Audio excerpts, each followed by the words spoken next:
Gracias.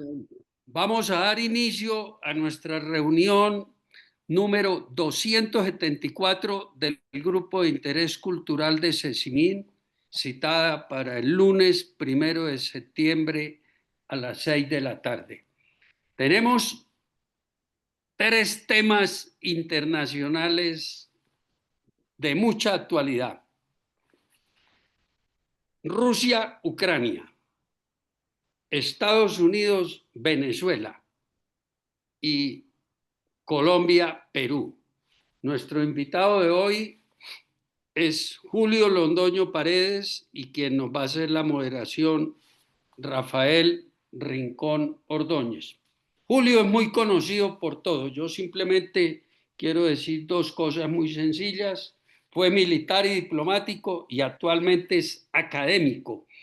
Julio es el decano de la Facultad de Ciencias Políticas, Gobierno y Relaciones Internacionales de la Universidad del Rosario. Y Rafael Rincón, también voy a decir algo muy sencillo, muy conocido por nosotros, es socio fundador de la empresa Rincón Castro Abogados. Rafael es abogado, árbitro y experto en la resolución de conflictos comerciales, internacionales y de inversión de distintas jurisdicciones. Rafa es profesor de Derecho Internacional Público y de Arbitraje Comercial en la Pontificia Universidad Javeriana. Sin más preámbulos, porque el tema o los temas de hoy son muy interesantes, le paso la palabra a Rafael. Rafa, le digo por cariño y aprecio de toda la vida que nos conocemos. Y bueno, nos va a contar cómo va a ser la mecánica de la reunión y después vamos a oír a nuestro invitado especial, Julio Londoño. Gracias a todos los asistentes, incluyéndome, les pido el favor de que apaguemos los micrófonos para no tener interrupciones. Rafa, tienes la palabra. Jorge, muchísimas gracias y un saludo a todos los quienes están hoy con nosotros y obviamente un saludo muy especial a Julio Londoño Paredes, con quien siempre es un placer compartir este espacio y otros espacios de reflexión sobre los temas de política internacional. Con Julio ya hemos tenido un par de reuniones previas y hemos tenido una serie de encuentros muy interesantes en donde hemos abordado ya estos temas. Y creo que en parte Julio estaría de acuerdo conmigo en que tenemos es que hacer una especie de actualización y enfocar muy bien esta conversación para ver qué es lo que ha evolucionado en los últimos meses y cuáles son las perspectivas de cara al panorama internacional, que tiende a ser bastante complejo.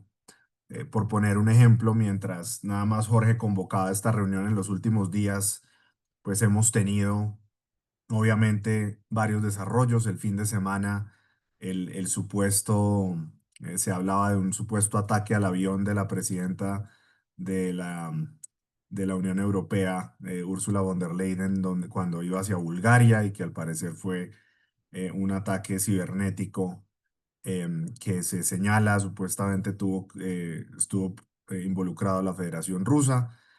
Por el otro lado, tenemos el contexto de la reunión de la CELAC, que se ha convocado con ocasión de los movimientos militares que se están dando en América Latina, en el Caribe particularmente. Tenemos una coyuntura que yo diría bastante compleja, y tal vez, Julio, mi primera pregunta sería, para empezar con un contexto tal vez más local, pero para ir de lo local a lo transnacional. Recientemente hemos visto una tendencia del presidente Petro y del gobierno del presidente Petro a fortalecer de forma pública y a estrechar de forma pública sus relaciones con el gobierno de Nicolás Maduro. Se habla ahora de una zona binacional y de una serie de elementos de cooperación. Tal vez lo primero que quisiéramos es señalar cuál es tu posición sobre este tema, cómo estás viendo esa evolución, ese alineamiento mucho más expreso y más público del gobierno Petro con el gobierno de Maduro. Me gustaría conocer tus primeras impresiones sobre ese tema. Bueno, muchas gracias. Jorge, Rafael es el gran experto en este momento, obviamente. Mis impresiones son las siguientes. Primero, yo creo que los Estados Unidos en este momento están actuando de una forma absolutamente deliberada de generar una situación especial en el Caribe. Han aumentado, obviamente, las recompensas por el señor Maduro y su entorno inmediato.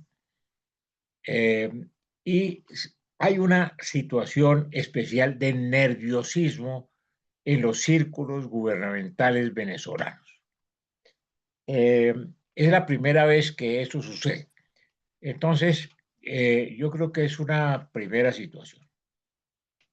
Mi impresión personal es que los Estados Unidos no pueden haber hecho tanto despliegue si en un momento determinado no logran algo en Venezuela.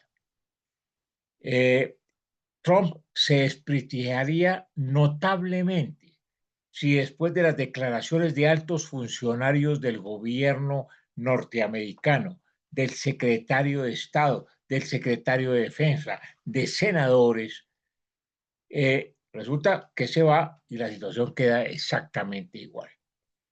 Eso repercutiría, a mi juicio, en un desprestigio de la administración norteamericana en este momento. Entonces, algo tienen que tener en mente. Esa es mi primera impresión. A mí me tocó en primera línea la invasión de los Estados Unidos a Panamá. Fue una cosa muy complicada. Es otro momento, otra situación. Las armas y la guerra eran completamente diferentes. Hubo cerca de 4.000 muertos en la invasión de los Estados Unidos a Panamá. Nunca se sabe la cifra exacta, con tanques, aviones, etcétera. Fue una situación absolutamente dramática en que Colombia tomó una posición.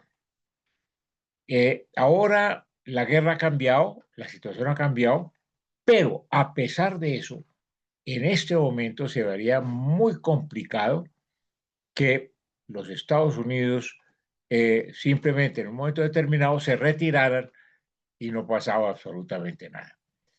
Entonces es la primera impresión que tengo, que algo debe pasar. Si no pasa, va en contra de los Estados Unidos, es el primer punto. El segundo, sobre eso, es que el señor Maduro está en este momento en una condición de convocar la defensa del Estado. Lo mismo hizo Fidel Castro con la invasión frustrada de los Estados Unidos a Cuba en el año de 1961. Es la misma técnica, el país en situación, pero la diferencia ahora es que no todo el mundo está en esas condiciones. No todos los venezolanos están, a pesar de lo que se dice en la prensa, que están listos, que no sé qué, no creo que eso sea así. Y finalmente hay una situación muy complicada para los venezolanos, para Maduro, que es que están ofreciendo 50 millones de dólares por su captura y sumas similares por sus asesores inmediatos. Entonces, el temor de Maduro, a mi juicio, en este momento es su entorno, como sucedía en las cortes en el año europeas del año el siglo XVI o XVII. No se sabe dónde está el traidor, quién lo va a vender, etcétera, etcétera. Esa es mi segunda impresión. Se me hace el mayor de los errores imaginables que el presidente de la República de Colombia se haya solidarizado con Petro hasta cierto punto. Él puede decir que está en contra de una invasión, que está en contra de todo, pero si en un momento la línea sutil del apoyo y el asunto contra los Estados Unidos y la invasión posible, etcétera, llega a que las fuerzas colombianas en un momento determinado penetren a territorio venezolano para ayudar al señor Maduro, sería, a mi juicio, el mayor error político en la historia de Colombia desde la fundación de la República.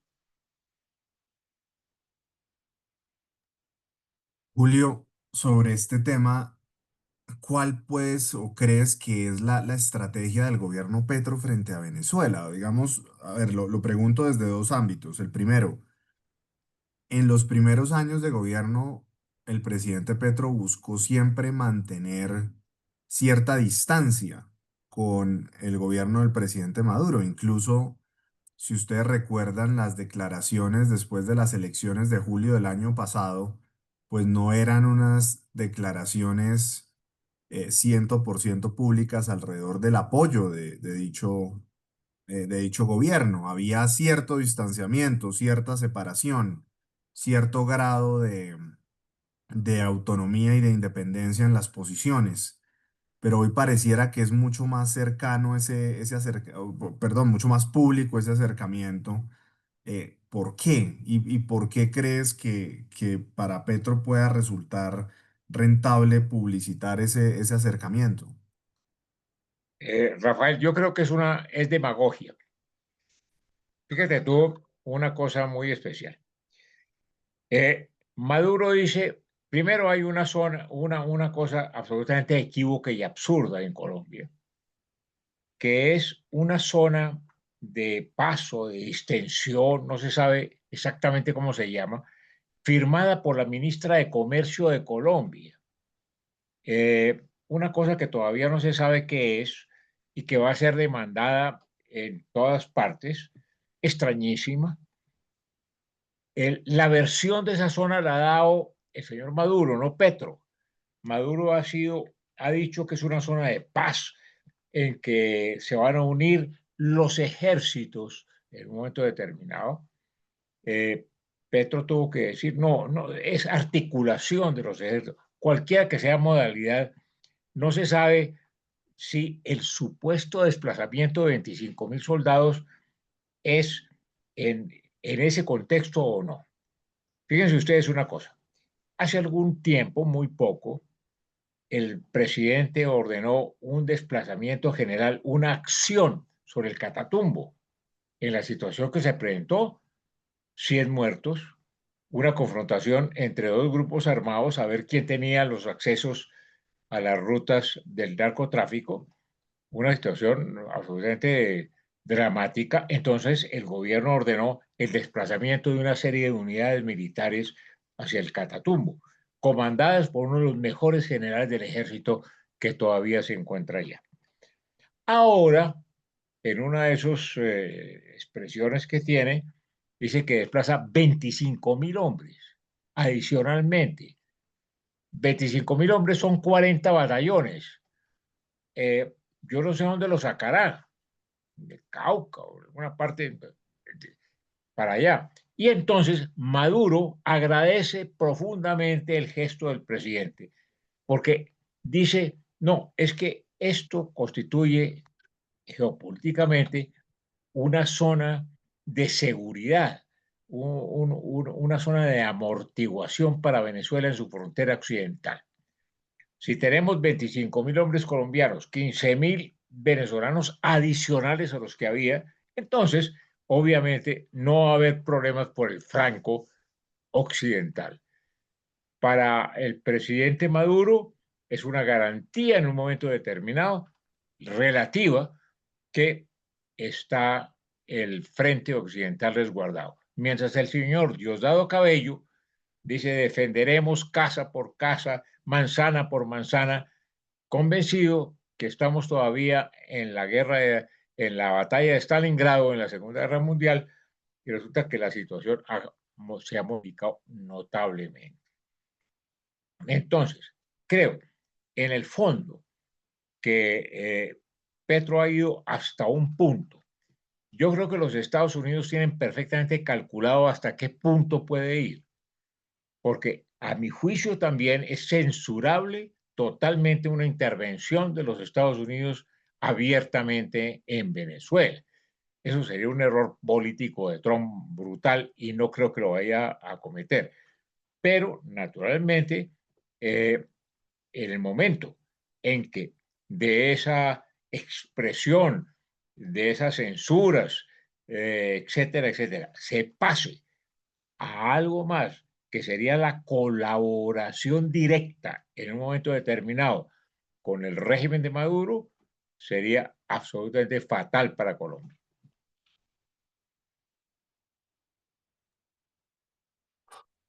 Julio, desde la perspectiva de Estados Unidos y bueno, desde la perspectiva venezolana, en el pasado en estos encuentros hablábamos de que existía una cierta protección o una cierta prudencia de los Estados Unidos en intervenir en Venezuela porque eso podría activar otra serie de intereses globales contrarios. Por ejemplo, hablaba de intereses de China en Venezuela, intereses de Rusia en Venezuela. Recuerdo que en el programa de hace un año, si no estoy mal, cuando hablábamos, decíamos que tal vez Rusia con su conflicto en Ucrania ya no está tan pendiente de Venezuela, no es un tema por el que vaya pues a doblegarse.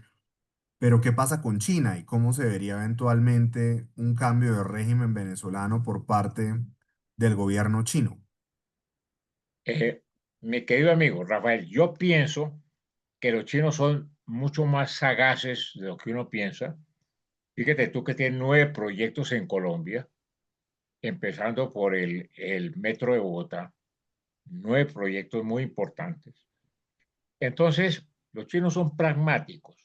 Ellos, en el momento en que el eventual nuevo gobierno de Venezuela les otorgara una serie de facilidades y de las cosas, los chinos siguen por esa línea. No creo que para Venezuela sea una garantía la presencia china en un momento determinado, porque los chinos están en otra cosa. Tienen sus propios objetivos, sus propios problemas y sus propias intenciones. Ellos están en Taiwán, están en el asunto de los aranceles, en las Islas Spratly, están en otra cosa. Entonces, ellos están en esa condición. Entonces, no creo que haya mucho que preocuparse por parte de China, fuera de las declaraciones nominales que se hacen, obviamente, por todos los gobiernos en un momento como el actual. No, no creo que vayan a pasar de ahí. Pero en línea con eso, entonces parecería que estamos viendo una especie de realinderamiento en el que básicamente se dice, o realineamiento en el que básicamente cada potencia cuida sus zonas aledañas, por así decirlo. Entonces, Rusia está preocupado por su círculo de influencia y por lo que pasa en Europa y especialmente en Ucrania. China está preocupado por su, llamémoslo así, tema con Taiwán, los distintos escenarios regionales que tiene en el sudeste asiático, su relación con India, obviamente, que es país limítrofe, y Estados Unidos preocupado por lo que es América, cada uno obviamente entendiendo y teniendo influencia de distintas formas en distintas regiones, pero parecería ser que estamos pasando de una Pax americana a una Pax divisoria, ¿no? Cada cual ejerce una zona de influencia clara, contundente, sin perjuicio de que se le respeten ciertos derechos al otro en esas zonas. ¿Tú estarías de acuerdo con esa visión? Se me hace muy bien puesto eso, Rafael. Así ha sido siempre. Lo que pasa es que ahora el señor Trump eh, no solamente está preocupado por la región, sino por el mundo. Él quiere ser el verdadero Nobel de Paz y quiere ser el gran compositor, el arreglador, el mediador en todos los conflictos del mundo. Eh, él es el dueño del mundo en este momento, entonces no solamente el asunto de Venezuela, a mi juicio, en un momento determinado es marginal. Él está viendo a ver qué dice el señor Putin, cómo maneja las cosas con el señor Benjamín Netanyahu, cómo es la situación con China. Y naturalmente el asunto con Venezuela es complicado, hay que tenerlo en cuenta, pero él va hasta cierto punto. A mi juicio, no se va a meter en una aventura con Venezuela mientras no tenga absolutamente asegurado un triunfo absolutamente evidente. Porque el resto, toda esa proyección, toda esa emblema que ha generado, se la va a venir abajo. Entonces yo creo que tiene que tener mucho cuidado en eso. Sus asesores inmediatos seguramente le están diciendo, mire Venezuela, etcétera, etcétera, pero hay que tener mucho cuidado porque sería desastroso que en un momento determinado Venezuela se constituya en un momento determinado como foco de fricción, de controversia y de una situación regional y mundial muy complicada. Entonces, si decimos que Venezuela, la idea no es escalar un conflicto en Venezuela, ¿cuál ves tú que pueda ser la posible estrategia que están siguiendo? ¿Es limitarse a que el entorno de Maduro en algún momento lo vaya a traicionar? ¿O puede haber algo más deliberado que eso? ¿Puede haber algo más de acción directa que eso? Es difícil saberlo, Rafael. Unos dicen, pero si los Estados Unidos e Israel, o mejor dicho, Israel logró dar de baja a un general iraniano en el aeropuerto de Bagdad, pues no hay ningún problema que en un momento determinado cojan a Maduro y así a sus sucesores. Eso va hasta cierto punto. No hay que olvidar que los Estados Unidos tienen que saber dos cosas. Primero, eh, con todo el aprecio, con toda la admiración que le tenemos a la señora Corina Machado y al señor Edmundo González, tengo la convicción personal que los Estados Unidos creen que ni Corina Machado ni el señor Edmundo González pueden manejar a Venezuela en una coyuntura, en una eventual salida del señor Maduro y de la cúpula que lo está asesorando. Ellos lo saben muy bien, porque todo el mundo lo sabe. Todo el mundo sabe que desde Simón Bolívar hasta nuestros días, Venezuela ha sido un país militarista. Les gustan los militares. Aquí no les gustan los militares, les hacen aplausos, pero no los quieren. En Venezuela son militaristas. Entonces, yo veo muy difícil que en un momento determinado haya un gobierno, digámoslo así, de transición en que no estén activamente los militares. Y eso va a ser muy difícil de lograr en primera instancia. Entonces, ellos están en ese dilema. Creo que los Estados Unidos están en ese dilema. Uno poniéndose en los zapatos de los Estados Unidos, del secretario de Estado, se tiene que dar cuenta que las características de Venezuela es muy difícil.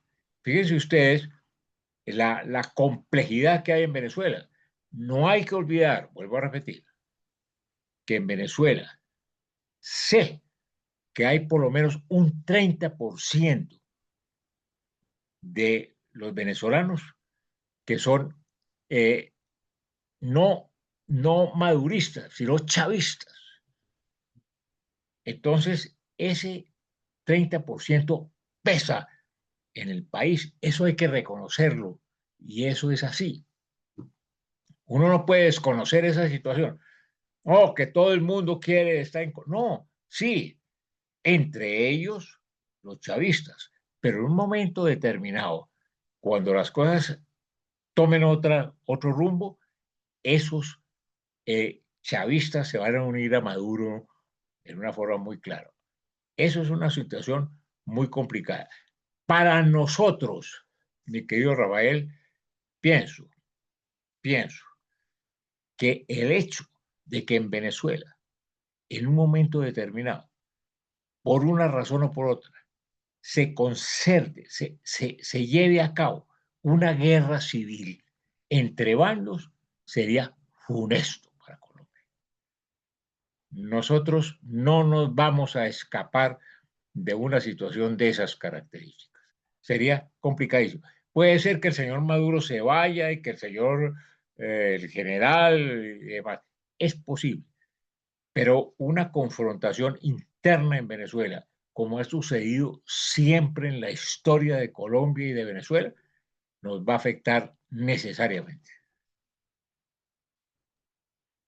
En esa línea, em, bueno, yo quería hacer un pivot acá, pero veo unas preguntas en el chat y quisiera obviamente darle la oportunidad a las personas que se pronuncien, pero David Vázquez nos dice, nos pregunta, ¿existe el cartel de los soles? ¿Maduro, Diosdado y Padrino forman parte de él? ¿Cuál sería tu visión sobre ese tema? Rafael, mucho más. No, no, es mucho más. Tengo informaciones en el sentido de que el gobierno está organizando eh, laboratorios de producción de cocaína. Ese es un narcoestado. Obviamente, con la coca venía de Colombia. Estamos involucrados otra vez nosotros en el narcotráfico. Nosotros somos el país metido en eso como estuvimos en la cosa de Panamá. Desafortunadamente lo veo y los Estados Unidos creo que lo saben y lo saben perfectamente.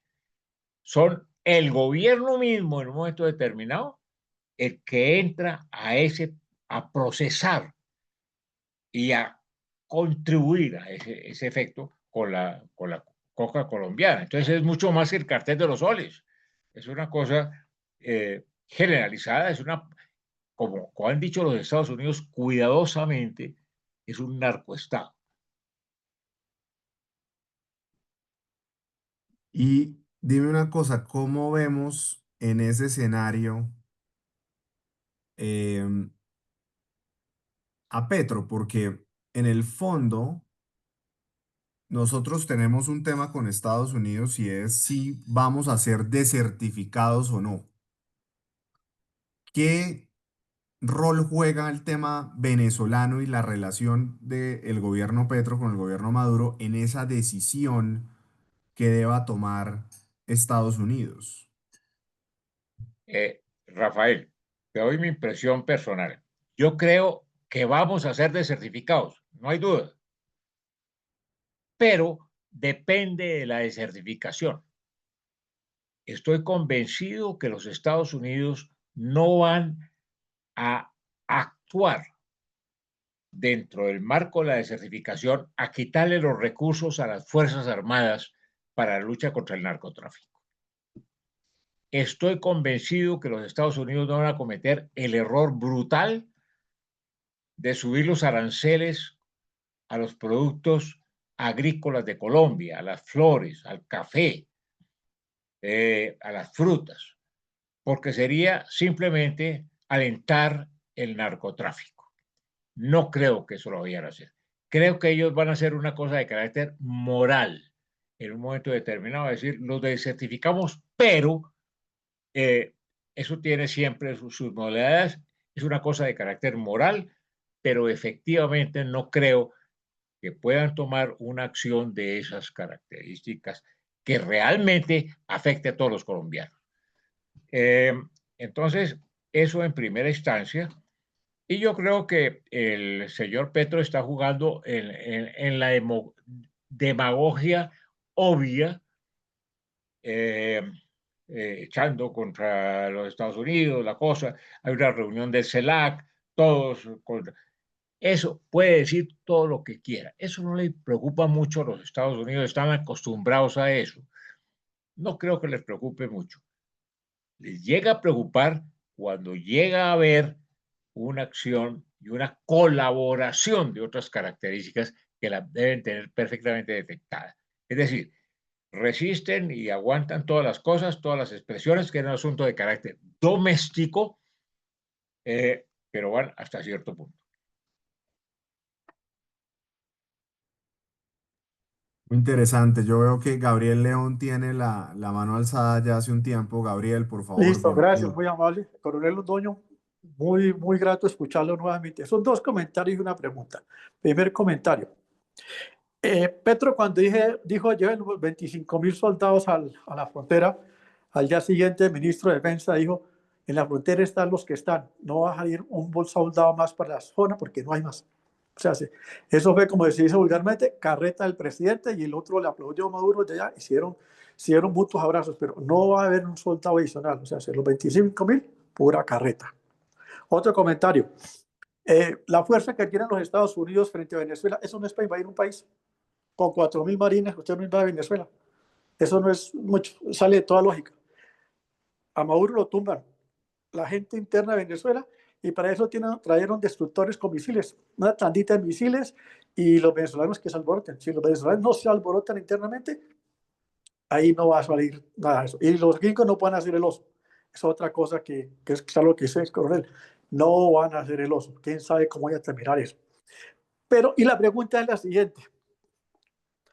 Cuando Trump se sentó con Putin en Alaska, se hizo mucho eco en las noticias de que lo que hicieron fue sentarse a repartir el mundo y que concluyeron que Rusia se queda con Ucrania, Estados Unidos ayuda para que Ucrania le entregue la tierra a los rusos y Venezuela es para los gringos. Necesitan el petróleo porque están en pelea con México y con Canadá. Necesitan eso. Los gringos en este momento cambió la política, necesitan ese petróleo que antes no necesitaban. Por eso es que se sentaron en Alaska a repartirse el mundo. Esa teoría es cierta, Coronel Londoño. Gabriel, estoy de acuerdo contigo, sin duda.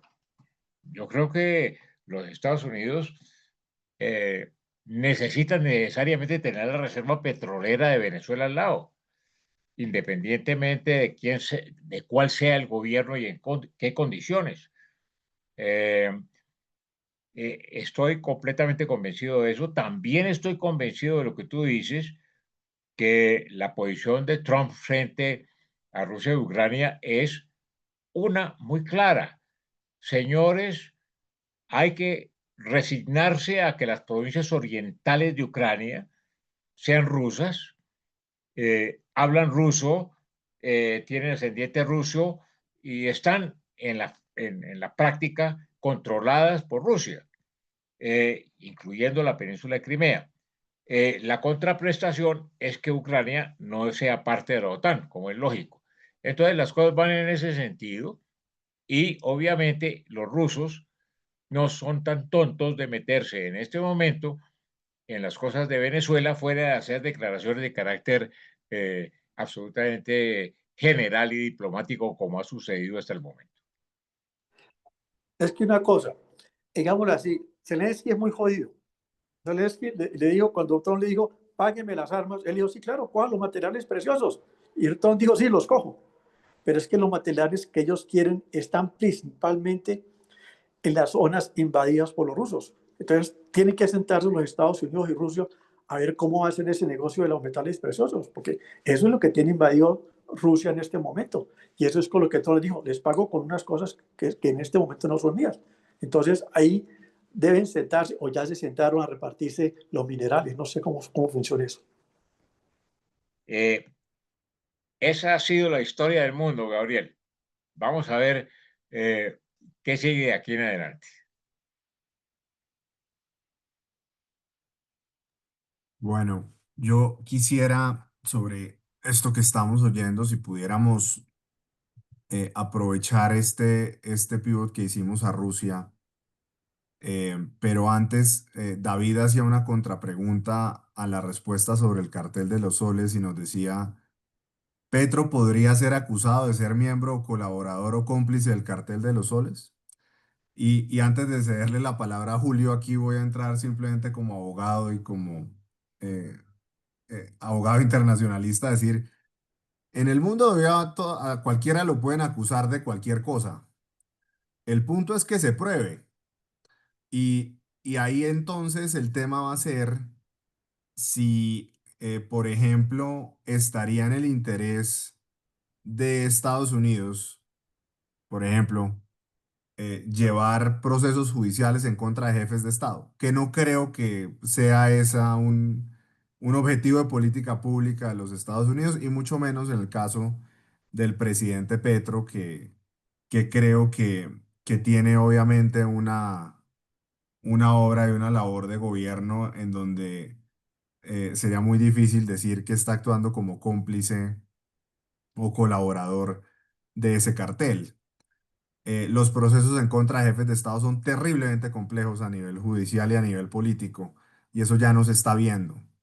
Y creería yo que cualquier jefe de Estado no quisiera que eso ocurriera, porque si se empiezan a flexibilizar los límites de las inmunidades que se confieren en estos casos, pues ahí puede ser el día de mañana cualquiera víctima. Entonces, simplemente doy ese abrebocas porque creo que es una pregunta que también tiene una dimensión jurídica que hay que considerar y que hay que ponderar, y que muchas veces en eso los estados tienden a restringir y a ser mucho más prudentes. Precisamente lo paradójico en Venezuela es que ya han decidido no ser prudentes, es decir, Estados Unidos ya ha decidido que frente al caso de Maduro no lo será, pero es muy distinto el caso de Maduro al caso de Petro, creo yo. No sé, Julio, ¿qué opinas? Completamente de acuerdo contigo, Rafael. Eh, si tú me permites, tengo una reflexión que me he hecho desde hace tiempo. Fíjate tú que desde hace 50 años, todos los gobiernos de Colombia, sin excepción, una de las banderas que ha tenido es el combate con el narcotráfico en diferentes modalidades y diferentes posiciones. Eso ha sido una bandera, siempre ha sido. No hay gobierno que no diga, y fíjate tú, los precandidatos presidenciales, todos hablan del asunto del narcotráfico. Sin embargo, con todo lo que se ha hecho, con todos los diálogos, con toda la situación sigue vigente, desafortunadamente. Nadie ha podido en este momento hacerlo. Y lo que nos está pasando, Rafael, a mi juicio, es que nosotros estamos cayendo en un asunto de delincuencia internacional. No es solamente los señores, una masacre en La Guajira, otra en Barranquilla, otra en Cauca. No, hay una situación transnacional sumamente delicada que va de la región amazónica. Tengo informaciones que el gobierno brasileño está sumamente preocupado por la delincuencia de la región amazónica. La situación de Ecuador es dramática. Chile está en una situación complicadísima. Perú. Entonces, lo que se está dando es una transformación de la delincuencia en el ámbito hemisférico. Entonces, uno dice, no, aquí el clan del Golfo, los otros. Ese clan del Golfo, esos señores del ELN obedecen a un contexto internacional que es sumamente complicado. En eso la cabeza es obviamente Venezuela, pero naturalmente hay un entorno general que a mí se me hace sumamente preocupante. Si en un momento determinado Colombia no cae en cuenta de que hay otra modalidad completamente diferente en la lucha que estamos afrontando, entonces vamos a seguir en eso, porque ya uno no sabe cuáles son los grupos, uno se llama no sé qué, el otro es Calarcá, el otro no Calarcá, disidencias de no sé qué. Es parte de un contexto internacional sumamente complicado, porque la modalidad del conflicto se ha modificado totalmente. Y los precandidatos a la presidencia de la República deben saber que esa situación es la que tenemos entre manos. Entonces, si no hay una cooperación internacional global efectiva, nosotros no vamos a tener salida. Entonces, yo creo que eso es lo que se está viendo. Hay áreas completamente parceladas. El Cauca, o está el señor no sé qué vaina, en Guaviare está el otro, así en todas partes, y eso está intercomunicado. la delincuencia, a mi juicio, se ha modificado totalmente. Mucho más rápido que los estados, que no tienen la misma agilidad. A eso hay que hacerle frente, creo yo. Supongo que estará suficientemente estudiado, pero nosotros no nos podemos olvidar que lo que sucede en Ecuador, que matan a los candidatos a la presidencia, que nos colocan 600 personas en la frontera, delincuentes, que lo que pasa en el Brasil, que lo que está pasando en cualquier parte, no tiene relación con nosotros. Entonces, yo creo que en eso las fronteras han desaparecido. Y yo creo que hay que estar en situación frente a una nueva amenaza que tenemos. Es lo que pienso. Ahora, Julio, en el pasado en este programa o en estas conversaciones hemos hablado de la debilidad del multilateralismo y de las organizaciones internacionales recientemente. ¿Qué propones tú entonces para afrontar esa realidad de crimen transnacional? Es decir, obviamente se necesita cooperación internacional, es indudable, pero parecería que el actual sistema no está construido para eso. Es decir, ¿pensarías tú entonces que un candidato presidencial que diga, señores, aquí hay que repensar la estrategia y más bien es construir una organización para la seguridad transnacional de las Américas, es algo que debería ser un objetivo de política pública y un eje de una campaña presidencial en Colombia? Sin duda, Rafael. No pensemos en la OEA y en Naciones Unidas, son cosas retóricas. Construir otra cosa. Eso es otra cosa. Sí. Creo, como tú dices, que la mentalidad hay que cambiarla en forma tal que hay que hacer un organismo, un algo que sea capaz de afrontar el nuevo reto que tenemos y del cual estamos siendo víctimas todos, especialmente los colombianos.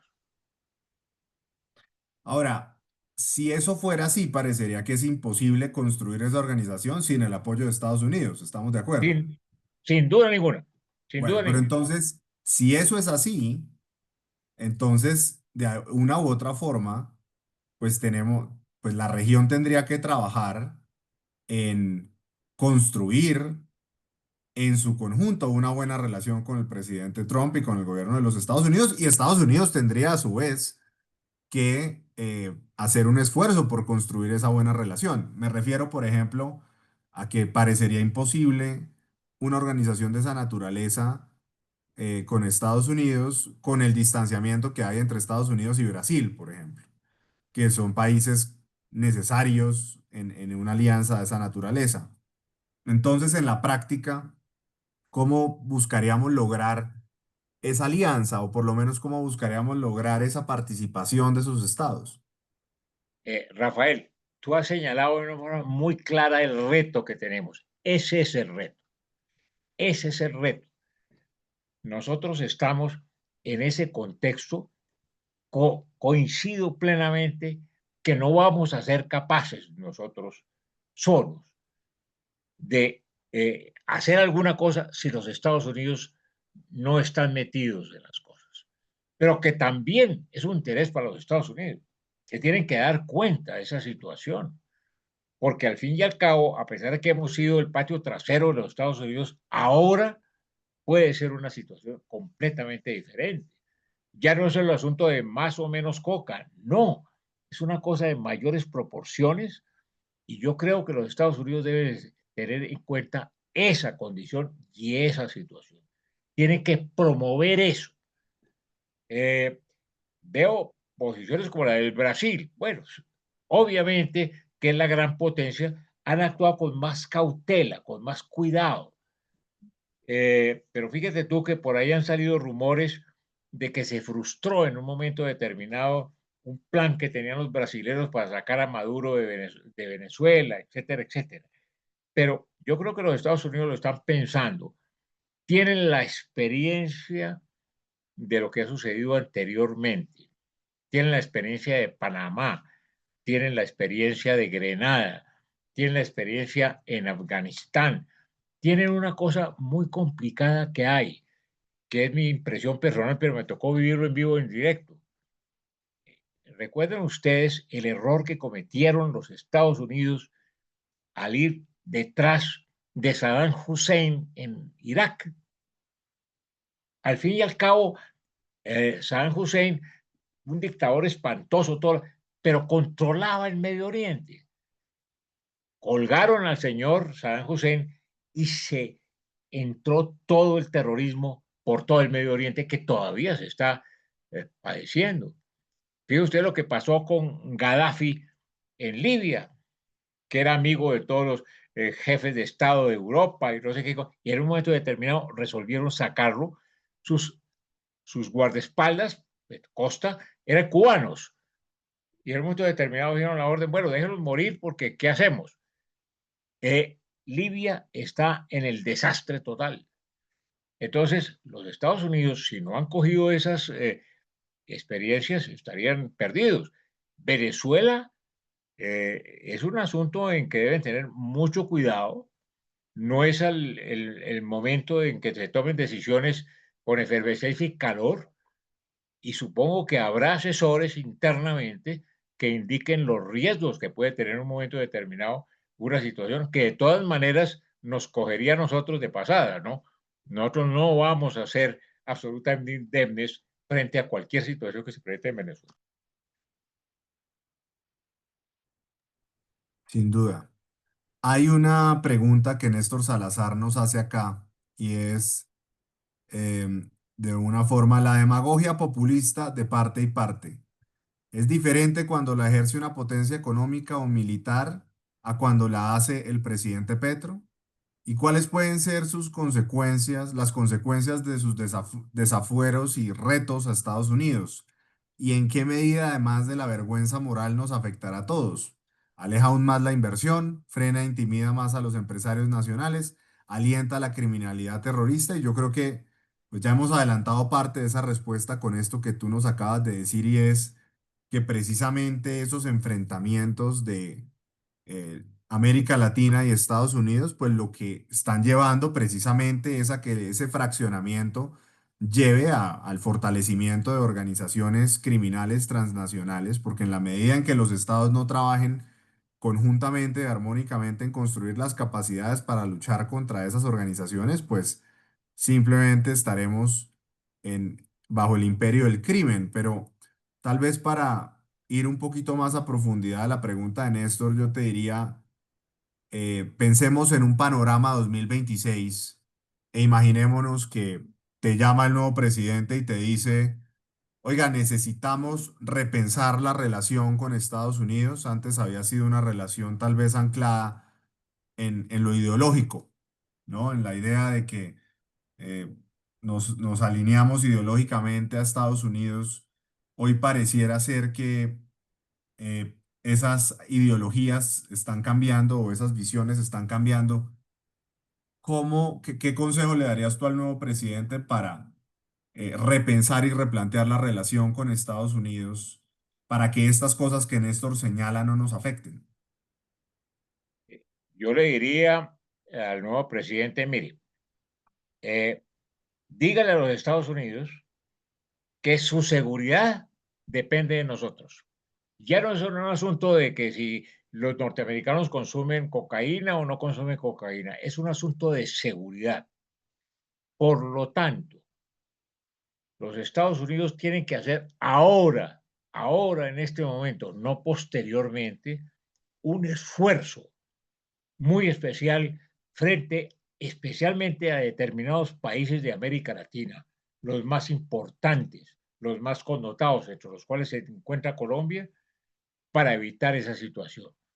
Usted tiene que empeñarse realmente en que hay un riesgo absolutamente evidente. Si ustedes no lo han visto, entiéndanlo.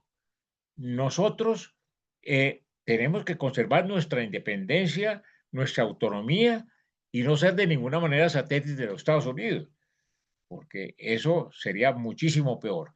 Pero ustedes se tienen que dar cuenta que hay que contribuir en forma fundamental a su propia seguridad. Y la propia seguridad, no el narcotráfico simplemente, la propia seguridad de ustedes está un poquito más al sur, que va desde México hasta Chile. Entiéndalo en esa forma. Interesante. Y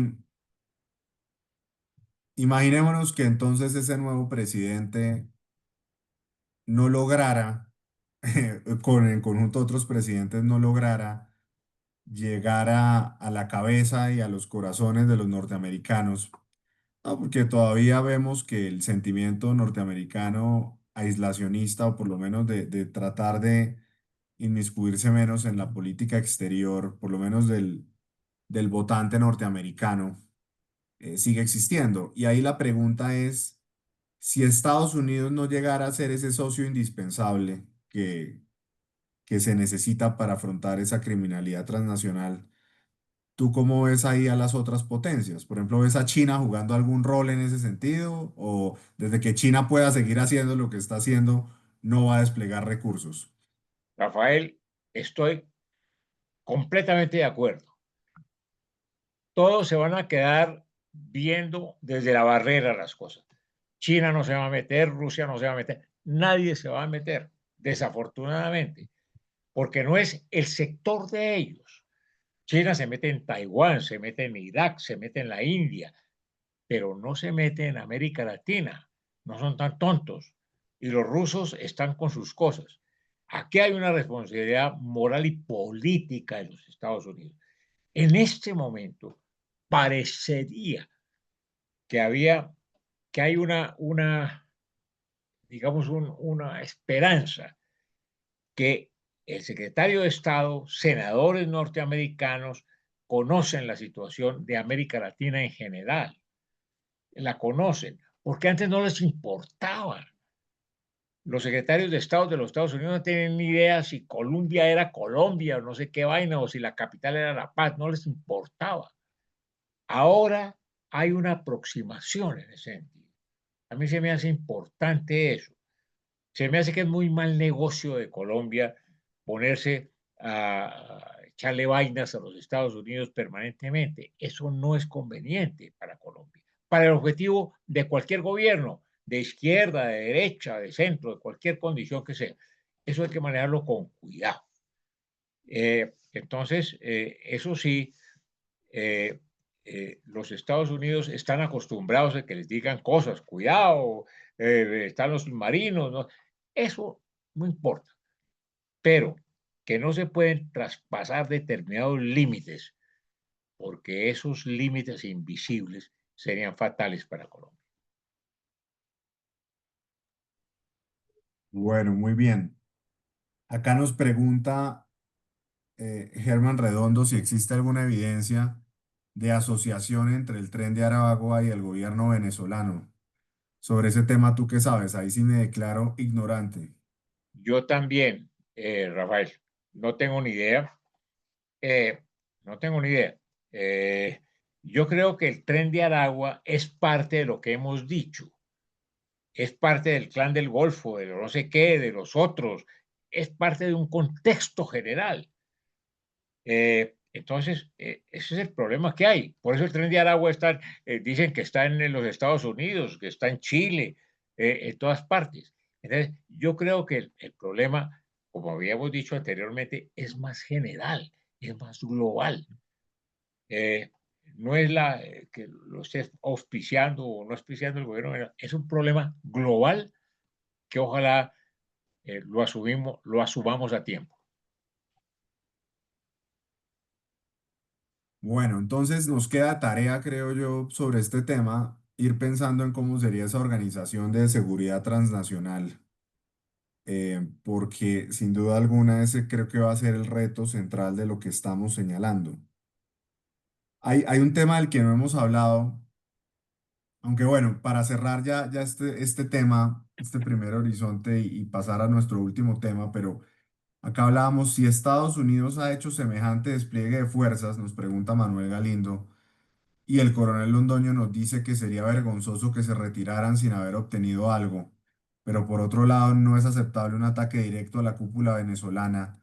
Entonces, ¿qué otra acción cree usted que podría emprender el gobierno Trump? Ahora, creo que te hacía una pregunta similar Y tú hablabas de, obviamente, el tema de que se den todas las condiciones para que internamente el entorno de Maduro pueda decirle, señor, usted ya no puede seguir, o por lo menos quienes están en la cúpula ya no pueden seguir, y llevar a una especie de transición que involucre una participación o una especie de compromiso por parte de las fuerzas militares venezolanas. Ese parecería ser tu principal visión, ¿no? Si lo entendí bien. Sin duda, Rafael. Y en esa perspectiva, tú decías, no veo a Corina Machado, no veo a Edmundo González con esa fortaleza para liderar esa transición, pero en un escenario en donde sale Maduro y sale, digamos, esta cúpula que está hoy en día en el gobierno venezolano, si es que sale, porque la verdad todo es cambiante, ¿en dónde queda o cómo se rearmarían las fuerzas políticas? Y te haría la pregunta, ¿ves que la democracia volvería a Venezuela o ves que eso va a ser un proceso bastante más demorado del que estamos esperando? Como tú lo dices, Rafael, va a ser muy demorado. Eso no se arregla de un día para otro, de ninguna manera. Mm. Eh, Llevamos 18 años del gobierno venezolano. Eso no se arregla de un día para otro, con un cambio, una cosa. Es una transición. Imagínate tú que sé positivamente que el señor Chávez en un momento determinado aceptó la presencia de los grupos armados colombianos en territorio venezolano como una transacción con ellos. ¿Por qué? Porque los grupos armados venezolanos, colombianos, le estaban secuestrando y extorsionando a los ganaderos venezolanos de los estados Zulia y Táchira. Y le dijeron a Chávez, oiga, ¿qué va a hacer? ¿Usted qué está haciendo? Entonces se hizo una transacción muy curiosa. Le dijeron, hagámonos pasito. Ustedes se quedan en Venezuela, nosotros pasamos, pero no secuestren, no extorsionen y no afecten a los venezolanos en nuestro territorio. Entonces, eso es una realidad y una situación muy complicada. Yo creo que este entorno es tan sumamente complicado, tan sumamente importante, que merece que el país nacional se dé cuenta de lo que estamos afrontando o lo que vamos a afrontar, porque estamos un poco encerrados o enfrascados en determinadas cosas de carácter local. Pero ojalá me equivoque, pero yo veo las cosas en otro contexto. ¿Quién te gusta de los candidatos con buenas propuestas en esa materia, en estos temas que tú adelantas, de lo que has oído? No, y no te digo, obviamente, no te estoy preguntando por preferencias de voto, sino por, oiga, ¿quiénes están hablando de esto que puede ser interesante, más que todo, desde esa óptica, no, no es una opinión política? Creo que casi todos. Eh, Ese es el asunto. Creo, creo, no estoy seguro que muchos entienden el entorno en el cual nos encontramos. Otros no. Otros están concentrados simplemente en la cosa local. Están concentrados en que si Maduro sale o no sale, en que el narcotráfico. No. Es un asunto más de carácter global, mucho más complicado, mucho más difícil de manejar. Se necesita una persona de una gran inteligencia, de una gran capacidad, de una gran flexibilidad para manejar lo que nos viene pierna arriba. Eso es lo que yo veo. Posiblemente esté equivocado y ojalá esté equivocado, pero yo veo que el entorno es muy complicado. Y, naturalmente, mientras tengamos al lado a Venezuela, que es un narcoestado, por donde sale prácticamente toda la cocaína en un momento determinado, si no por el Pacífico, va a ser muy difícil. Pero la parte más grave de todas es que nosotros somos generadores de esa situación porque estamos a la cabeza de la producción de cocaína en el mundo. Tenemos esa condición desafortunada. Unos han dicho, no, vamos a arreglarlo, vamos a fumigar, no vamos a fumigar. Cualquier solución no hemos sido capaces de solucionar. Y mientras nosotros, a mi juicio, no solucionemos este problema, continuaremos exactamente en la misma situación en que nos encontramos, sea un gobierno de derecha, de izquierda, de extrema derecha, lo que sea. O de Si no, centro. De pronto, lo que sea, sí. o etcétera. Si no solucionamos eso, mi querido Rafael, vamos a seguir en las mismas. No hay solución diferente y yo veo que desafortunadamente estamos condenados a eso. A mí me tocó, mi querido amigo, la invasión de los Estados Unidos a Panamá. La razón, ¿cuál fue? De fondo, que querían capturar a Noriega porque Noriega vivía y tenía convivencias con Pablo Escobar, porque vivía con su amante muy cómodamente en Panamá, que tenía laboratorios en la frontera. La razón de Bush, en el fondo, fue esa. Hay que capturar a Noriega, que es en eso. Eso fue en el año de 1989. Estamos exactamente, nosotros somos en alguna forma indirecta o directa los causantes de las cosas.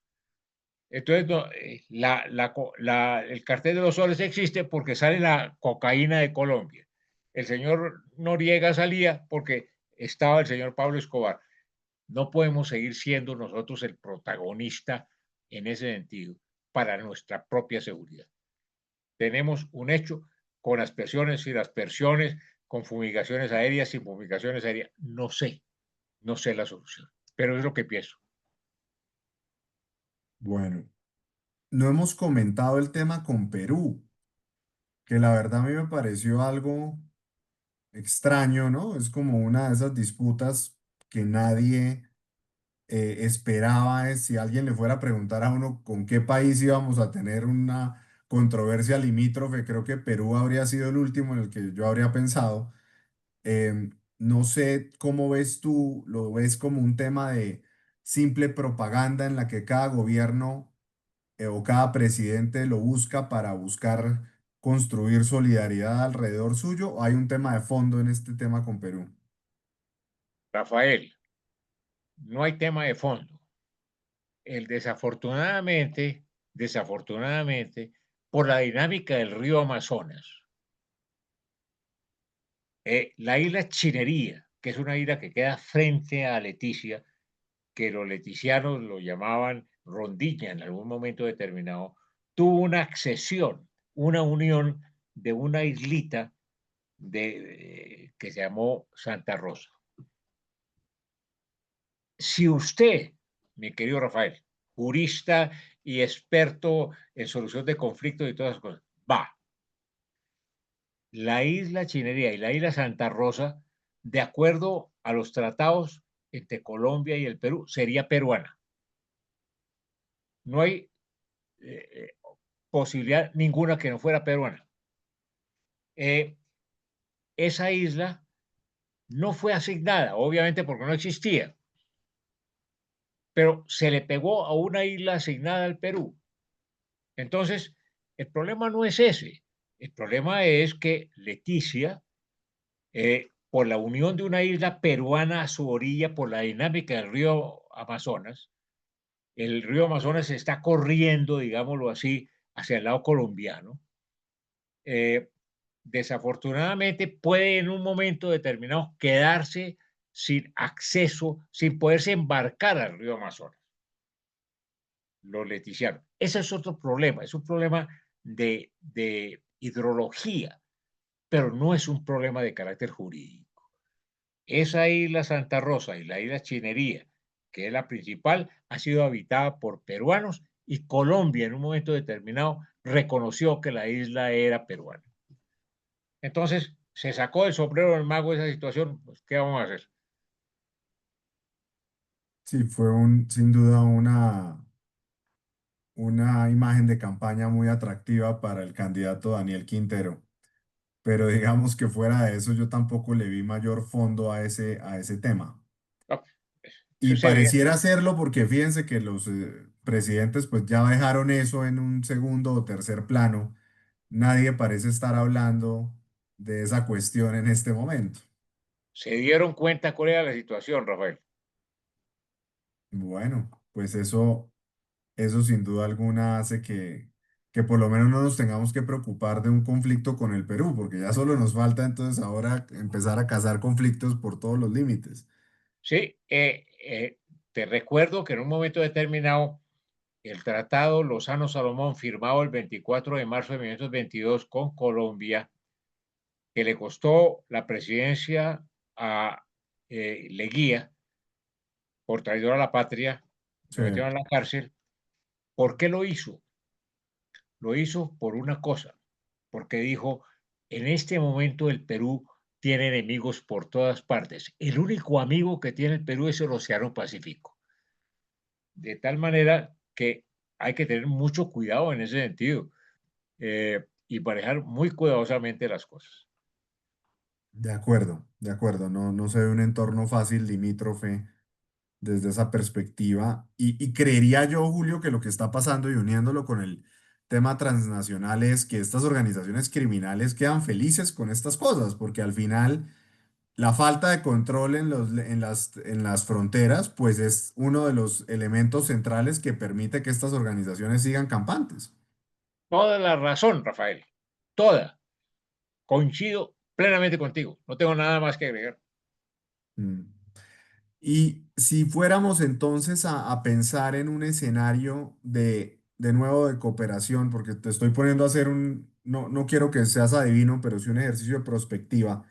¿Quiénes ves tú que podrían ser potenciales aliados de Colombia en construir esa organización transnacional, pero del lado suramericano? Es decir, ¿con qué estados ves tú que puede haber un interés de decir, venga, vamos a hacer esto, es básico hacerlo y que pueda generar una unión alrededor de ese objetivo? Yo creo que con todo, Rafael. Hay que empezar con Chile, Argentina, Bolivia, Perú, Ecuador, Panamá, Centroamérica, incluso en un momento determinado Venezuela mismo. Entonces, eh, los chilenos y los argentinos no son ajenos a esto. Bolivia, con un nuevo gobierno, no es ajena a esta situación. Perú, Ecuador, lo que está sufriendo. Entonces, yo creo que lo que tiene que hacerse en primera instancia, como primer punto de la política exterior colombiana, es entrar precisamente a armar, a recomponer un rompecabezas que no se hace a base de declaraciones, sino de gestos amistosos, de verdad, de concertación, porque todos estamos metidos en el mismo lío. Julio, ¿y México, tú cómo lo estás viendo? A mí México me llama la atención porque obviamente quienes conocemos ese país y yo he tenido que trabajar temas allá y tengo una hermana que vive allá, bueno, en fin. Pero México es muy interesante porque es esta gran potencia desde una perspectiva económica para la región, pero de alguna forma no logra controlar esa situación de orden público y en parte los carteles y las organizaciones criminales mexicanas son uno de los principales motores de esta situación de inestabilidad en la región. ¿Qué hay que hacer en el contexto mexicano o cómo traer a México para construir esa alianza? Mira, Rafael, tú has puesto exactamente las cosas como deben ser.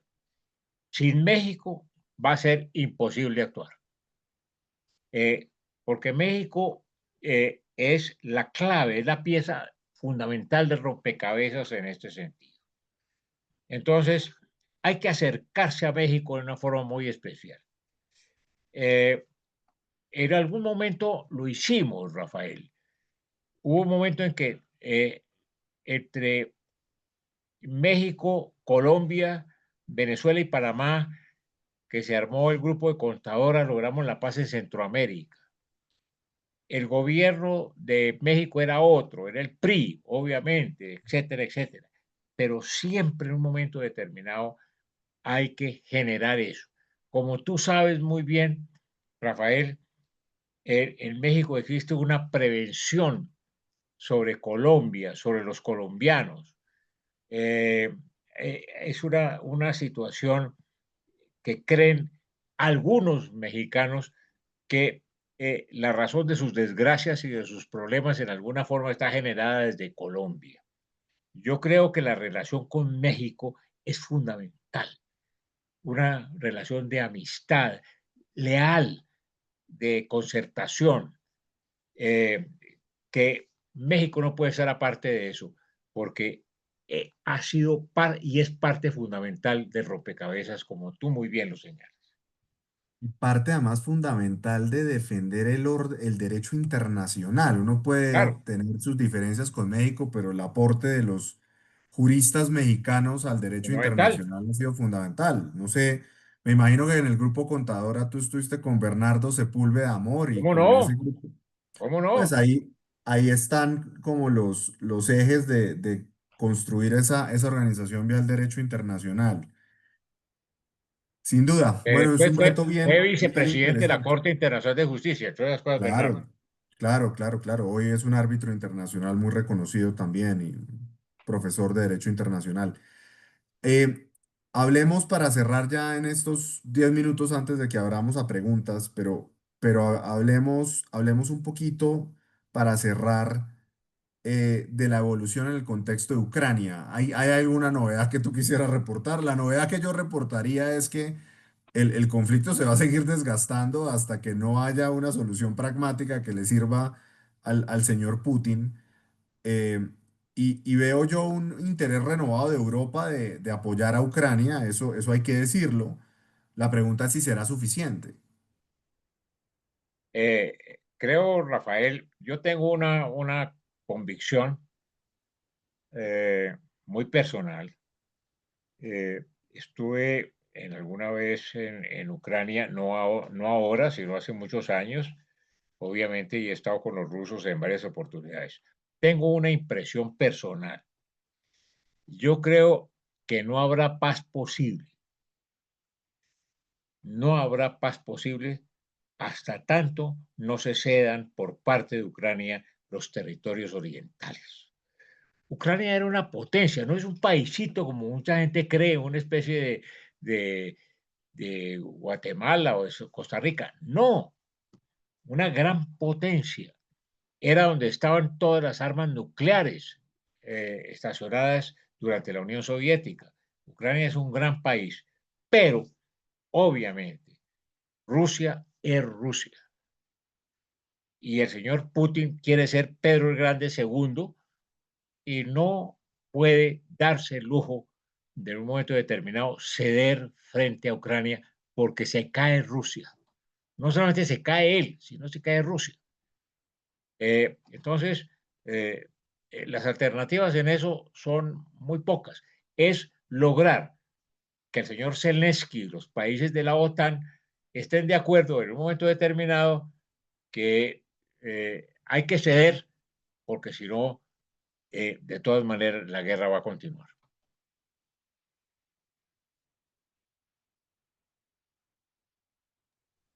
Pues sin duda esa es la visión que parecería ser la voz dominante en los comentaristas europeos y norteamericanos sobre este tema. Y, y es una guerra que de verdad creo yo que es el ejemplo perfecto de que destruyó la cooperación entre las potencias para ciertos objetivos globales, ¿no? Esta guerra desarmó la lucha en contra del cambio climático, desarmó toda una serie de políticas en las que existía cierto consenso y parece ser que es un consenso que no vamos a volver a reconstruir, por lo menos no en el corto plazo. Así es. Em, bueno, no sé si haya alguien con preguntas. Yo es que después de tener estas conversaciones, Julio, quedo tan optimista y esperanzado del mundo que me puedo ir a dormir tranquilo, pero de pronto con esto, no sé, me gustaría oír, Jorge y todos, que algunas reflexiones o algunas opiniones. Ya hemos abarcado buena parte de los temas. Nos quedan unos temitas, tal vez un par, pero sería bueno antes de hacer una transición oír alguna inquietud.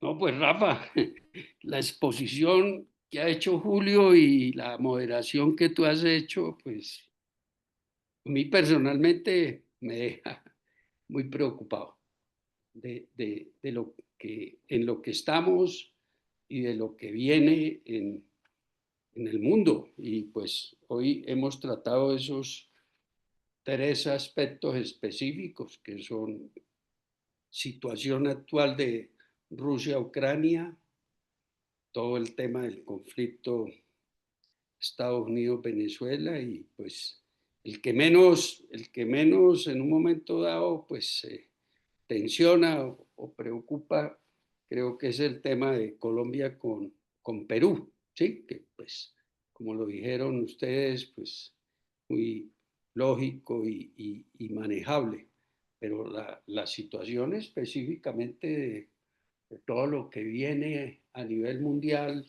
para mí es muy grave, complicada y sin ver un panorama claro a corto o mediano plazo. Entonces, por eso fue cuando llamé o nos encontramos con Julio y le dije, Julio, yo creo que estamos a tiempo de hacer otra reunión del Grupo Cultural de Cecimín y escogimos estos tres temas específicos que pues no dejan de ser muy preocupantes. Entonces, pues yo con esto quisiera pues oír opiniones de todos los que están aquí, personas que saben mucho del tema. No sé si José Luis Ramírez está desde Washington conectado, me gustaría oírlo, toda la experiencia internacional que tiene. ¿Está José Luis o no? Me, No sé, no lo veo. me dijo, hoy hablé con él y me dijo que se iba a conectar, pero No pronto. lo veo, pero miren que hay un tema, Julio, que tal vez, y Jorge, que podríamos explorar un poco para cerrar. Y es y es quiénes van a ser los liderazgos futuros que se encarguen de armar esas coaliciones globales. Y hablo de futuros porque, curiosamente, uno ve ya en Europa, Macron, que ejercía un liderazgo fuerte, ya está en sus últimos años. Y no sé, y las perspectivas de una elección en Francia, pues no son claras, nada claras. De si llegara el Frente Nacional o si llegara, o si la coalición que impulsó a Macron lo tuviera en cuenta. En Inglaterra, que todo el mundo veía al gobierno de Keir Starmer como un bastión de democracia liberal, hoy supremamente debilitado, y hay quienes dicen pues que se está simplemente dando todo para la llegada de la extrema derecha a Inglaterra en el próximo ciclo electoral. No se ve un panorama donde el señor Starmer pudiera fortalecer su gobierno, aunque eso es algo que eh, está por verse, pues es reciente su gobierno, hay que ver. En línea con eso, pues en España parece que la crisis política doméstica los mantiene lo suficientemente ocupados y el tema internacional no es lo suficientemente fuerte, y ni hablar de el cambio de gobierno reciente que hubo en Alemania, y la debilidad que uno ve del Partido Demócrata en los Estados Unidos, en donde pareciera que no logran ser un contrapeso efectivo frente al presidente Trump. Entonces, la duda es, ¿estamos ya en el ocaso de ese orden democrático liberal y del liberalismo internacionalista del siglo XX? ¿O es, si estamos en en un paréntesis? ¿Cómo lo ves tú, Julio, desde esa perspectiva? Eh, Rafael, yo creo que en este momento estamos viendo una situación.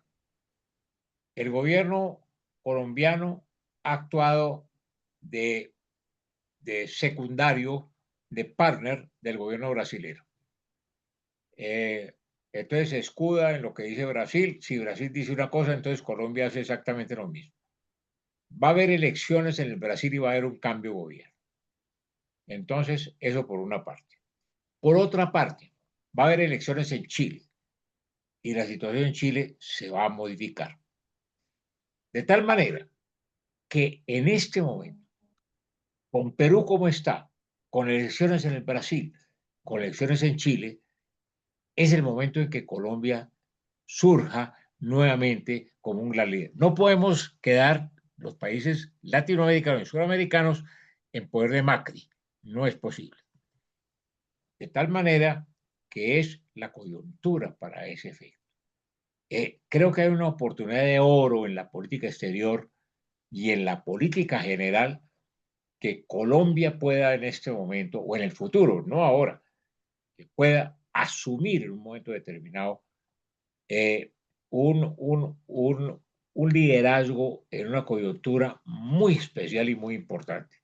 Creo que es una buena oportunidad para el próximo presidente. Fuera del asunto interno, naturalmente, que como hemos dicho, obedece a un entorno internacional, creo que sería una buena oportunidad y un buen eslogan, una buena meta para el próximo mandatario de Colombia. Es tal vez la primera elección que vamos a tener donde la política internacional puede ser la prioridad, ¿correcto? Pues la Sin política duda ninguna, internacional entendida como una política de seguridad. sin duda, sin duda. Yo creo que es la primera vez, Rafael, en que la política internacional afecta a millones de personas en cada uno de los países, especialmente en Colombia.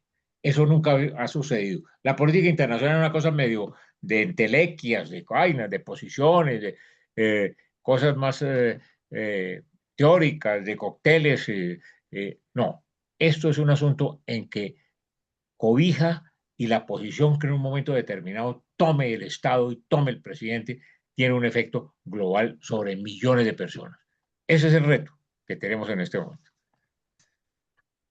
Pues eso es un reto muy interesante. Entonces le queda a Jorge la tarea de transmitirle estas ideas a Sergio Fajardo, ya que está tan activo en esa campaña. Pero entonces con eso ya yo creo que tenemos que hacer la tarea, creo yo, de pedagogía, de llevar este debate y creo que ha sido una muy buena conversación. Cerraría con esto, Julio, ¿cuáles serían tus predicciones de mediano plazo? Pensemos en que volvamos a tener una reunión de aquí a diciembre antes del cierre de año. ¿Qué evolución ves tú en el tema de Venezuela de aquí a diciembre? Carambas, es difícil porque en ese momento uno no sabe cómo proceden los Estados Unidos. No hay que olvidar que el que está de presidente es el señor Trump, que tiene problemas parecidos al del presidente Petro. Eh, eh, Se inspira en un momento determinado, dice una cosa y al otro día la cambia inmediatamente. Dice, no, yo no dije eso, no me acuerdo de haber dicho tal cosa. Ese es el problema que hay. Hay que entender que en este momento el gobierno de los Estados Unidos es otro completamente diferente. Es un señor que está obsesionado con la seguridad interna de los Estados Unidos y con la migración. Está obsesionado con eso y pues él dice, le están saliendo las cosas, ahora viene la migración al revés, el Chocó está sufriendo por los migrantes que están regresando otra vez y están pasando por el Chocó. Todos los días toman medidas sobre los asuntos de seguridad interna de los Estados Unidos, a pesar de que todos los días hay 2 muertos, pero fíjate tú que hay una cosa muy curiosa.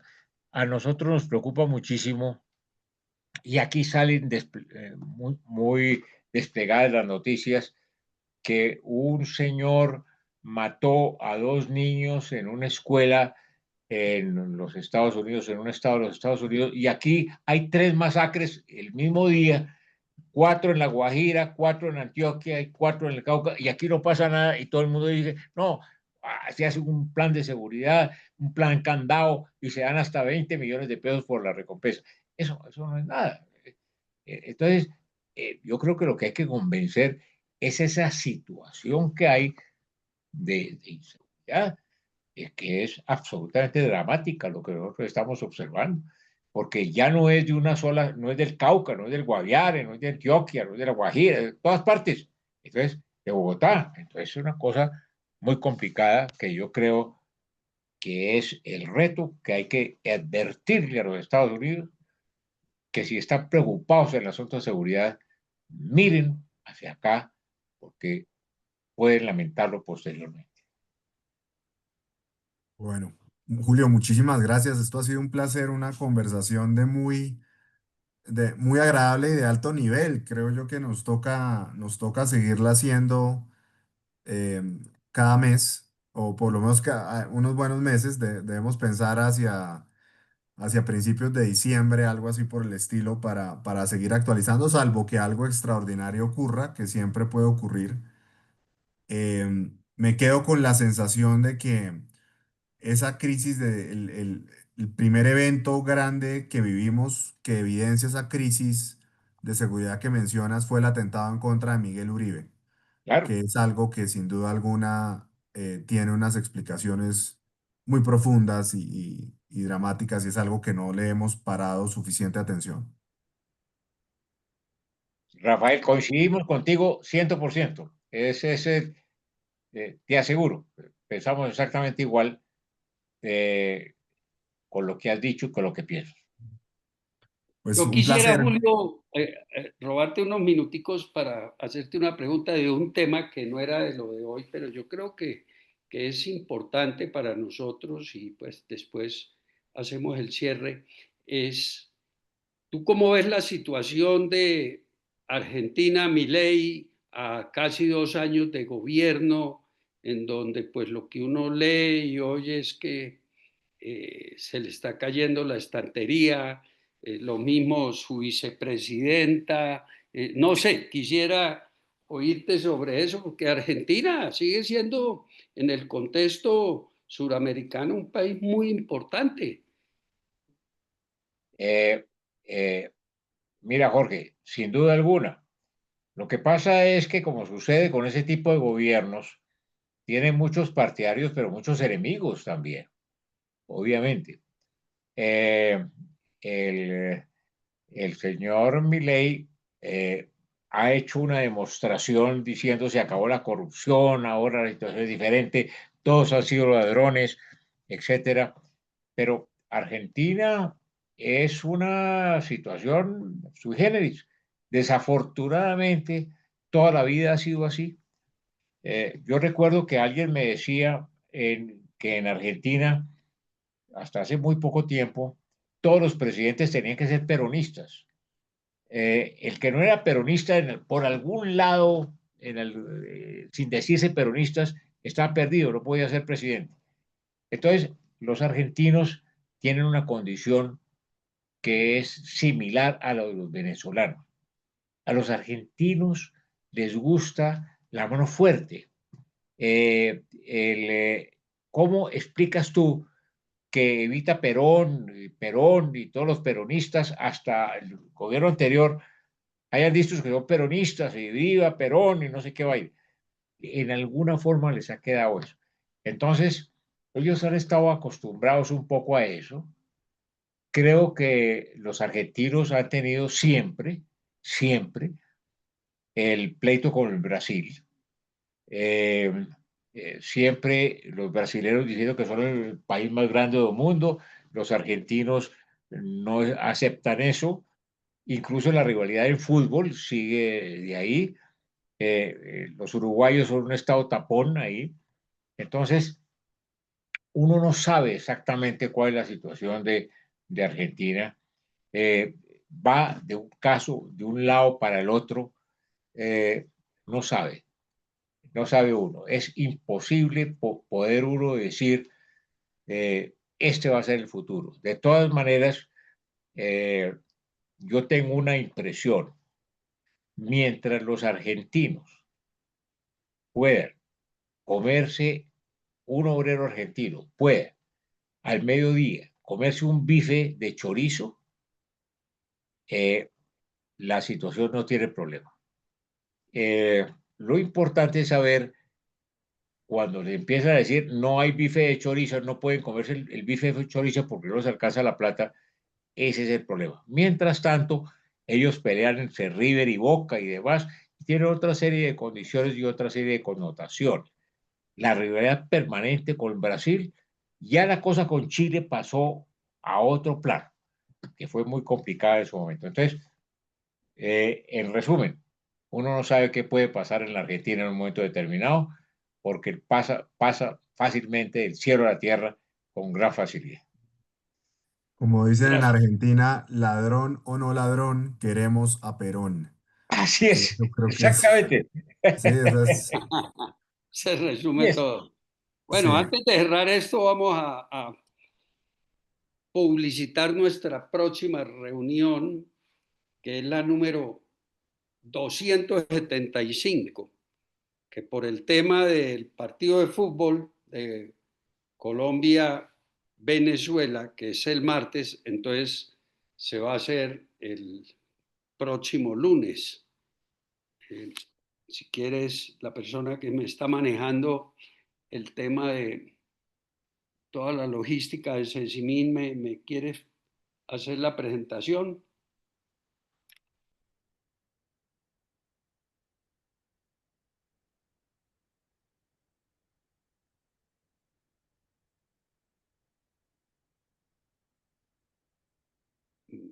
¿Eh?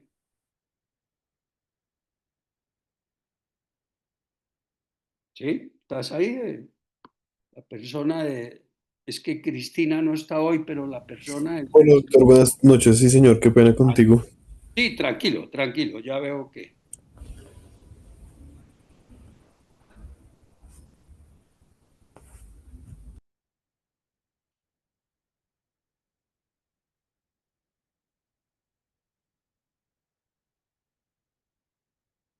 Un minutico mientras ya la...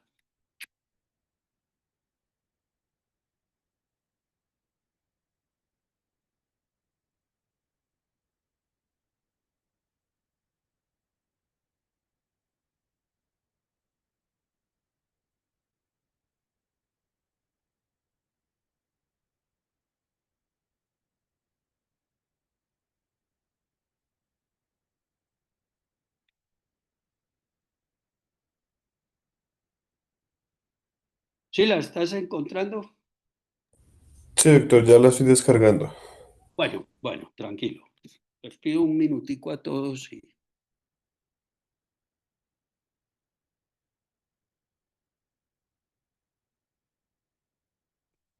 Perfecto. Entonces, como les dije, va a ser el próximo lunes 8 de septiembre a esta hora, 6 de la tarde, ya nuestra reunión número 275 y el tema o el título es Colombia coherente, motor para su desarrollo en vida, familia, justicia y paz. El invitado es un emprendedor caleño, cartagenero, porque hoy en día vive en Cartagena, es un empresario muy importante, Giorgio Araujo, y la moderación nos la va a hacer nuestro amigo, compañero de grupo, el doctor académico David Vázquez Aguad. Entonces, todos para de hoy en 8 días, porque pues el martes es el partido de Colombia-Venezuela, que muy importante por la clasificación para el próximo mundial. No me queda más que nuevamente agradecerte, Julio y Rafa, pues por este excelente conversatorio que queda en la página de YouTube y estoy seguro que vamos a tener muchas visitas esta semana por el interesante tema con la profundidad que fue tratado y pues nos deja muchas enseñanzas de lo que está pasando en el mundo, especialmente cercano a Colombia y lo que nos espera en poco tiempo. Gracias a todos, Gracias, buenas gracias, noches. muy amable. Un placer. Julio, un placer y Jorge, muchas gracias. Lo mismo, Rafa y Julio. Muchas Salud. gracias. Gracias, Jorge. Un Gracias abrazo, a Rafael, y gracias, todos. Jorge. Bueno, a todos por la compañía.